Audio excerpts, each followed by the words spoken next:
Hi, Dad. Happy Pastors Month to you and to Pastor Willie. It's been 3 years now that you're following the will of God, and I would like to congratulate you for that. Uh, I just hope na magpatuloy ka sa ganyan, sa paglilingkod sa Panginoon, and nawa ay lumago pa ang pinaghirapan mo at nang lalong maluluwalhati ang ating Panginoon. I know it's not easy, pero sabi mo nga, God is with us, God is with you while doing His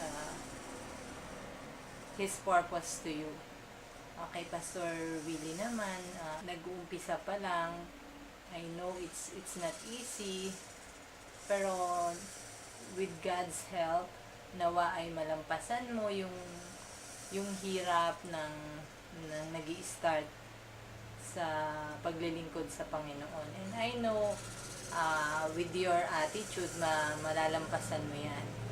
To both of you, more power, and sana ay kasama mo nyo ang Panginoon sa araw-araw nyong gawain, lalo na sa ikalalago ng ating church. Happy Pastors Month. Hello po mga pastor. I hope po na pagpatuloy niyo po yung pag-serve kay God and pagpatuloy niyo po yung pag-share ng word dito. Keep up the good work. Nandito lang po kami para palagi po kayong samahan sa mga missions niyo po. Patuloy lang po tayo sa ministry ng Lord. Sa dalawang pastor, Happy Pastor's Day. Kay Pastor Billy, masaya kami dahil sa ilang panahon lamang ay nakikita na namin siya ng kasiglahan, katsagaan, kapursigihan sa pananambahan. Kung kaya, salamat at isa siya sa nakuha siyang commission pastor ni Pastor Teddy.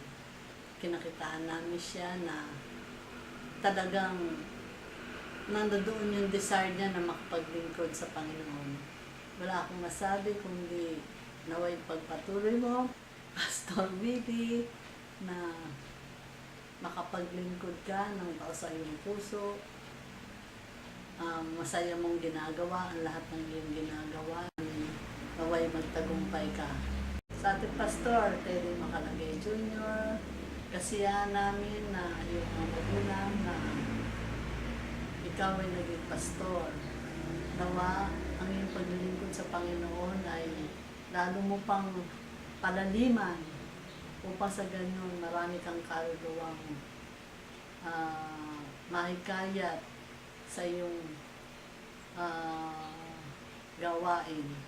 Dalangin namin ng iyong pamilya na lalo ka pang magtagumpay. Nawa, ang gawain ito ay lalo pang lumago, lalo mo pang paramihin, at lalo mo pang bigyan ng panahon. Ipagpatuloy mo lang, ang Panginoon na ang bahala sa iyo. God bless you.